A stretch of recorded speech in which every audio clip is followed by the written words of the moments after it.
ప్రియమైన వారులారా, ప్రభువైన యేసుక్రీస్తు పరిశుద్ధమైన నామములో మీకు నా ప్రేమ వందనములు.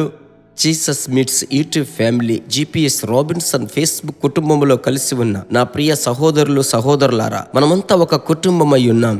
వ్యత్యాసమైన కుటుంబ పరిస్థితులు, కొన్ని వ్యత్యాసమైన మాతృభాషలు, తెలుగు, కొంతమంది కన్నడం, కొంతమంది మలయాళం, మాతృభాష ఉండవచ్చు, తెలుగు ఉండవచ్చు. అయితే మనమంతా దేవుని యొక్క బిడ్డలం.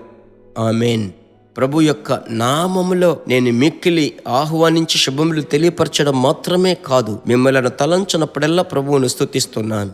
ఈ దినమునకు సంబంధించిన దేవుని వాక్యం ఏమిటి తెలుసా? నేను దానిని చదివేటప్పుడు మీరు స్తోత్రం ప్రభు అని చెబుతూనే చదవండి. అపోస్తలుల కార్యములు 14వ అధ్యాయము 22. శిష్యుల మనస్సులను దృఢపరచి విశ్వాసమందు నిలకడగా ఉండవలెనని అనేక శ్రమలను అనుభవించి మనము దేవుని రాజ్యములో ప్రవేశింపవలెననియు వారిని హెచ్చరించిరి. ఇక్కడ వాక్యము సెలవిస్తుంది, శిష్యుల మనస్సులను దృఢపరచి, లేదంటే వారి మనస్సులను దృఢపరచేటువంటి కార్యము. ఈరోజు ఏదో ఒక రీతిగా మీరు ధైర్యమును కోల్పోయి, బలము ఉన్నప్పటికీ బలము లేనట్లుగా, అన్ని మీ యొద్ద నుంచి తొలగిపోయినట్లు, లేకపోతే ఏ వ్యాధి లేదు అయినప్పటికీ ఏదో ఒక వ్యాధి సోకినట్లు, మనస్సు విషయంలో మీరు బాధింపబడి మిక్కిలి సంశయముతో ఉన్నట్లయితే ఈరోజు మీకే ఈ మాట చెప్పుచున్నాను.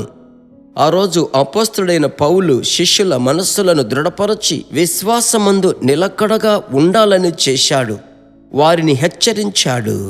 మనము ఇలాంటి శ్రమల గుండానే మనం దేవుని యొక్క రాజ్యములో ప్రవేశించాలి అని వారిని దృఢపరుస్తున్నాడు. ఇది సాధారణంగా కుదరదు. ఆత్మ ప్రేరేపణ ఉంటేనే దృఢపరచగలము. అలాగైతే ఆత్మ దేవుని స్వభావములలో ఒకటి దృఢపరచడం. కృంగిపోయిన పరిస్థితులలో ఉన్న మిమ్మలను దృఢపరచాడు, ధైర్యపరచాడు. భర్త చేత, బిడ్డల చేత, భార్య చేత, లేదంటే భర్త ఇంటి వారి చేత, పిల్లల స్నేహితుల ద్వారా మీరు ఒకలాగా కలత చెంది ఉండవచ్చు. ప్రభు నామములో చెప్పుచున్నాను, ప్రభు మిమ్మల్ని దృఢపరచునుగాక. ధైర్యంగా ఉండండి. ప్రభు చిత్తము లేకుండా ఏది మీ లైఫ్లో, మీ జీవితంలో జరగదు. ప్రభు మిమ్మల్ని చూసుకుంటాడు. అపోస్తలుల కార్యములు 15:32 మీ కొరకు నేను చదువుతున్నాను. అది మీకు మిక్కిలి ప్రయోజనకరముగా ఉంటుంది. మరియు యూదాయు, శీలయు కూడా ప్రవక్తలై ఉండినందున పెక్కు మాటలతో సహోదరులను ఆదరించి స్థిరపరచెను. వారిని ఆదరించి స్థిరపరచెను. ప్రవక్తలు స్థిరపరుస్తారు, ధైర్యపరుస్తారు. వారిలో అభిషేకం ఉంది.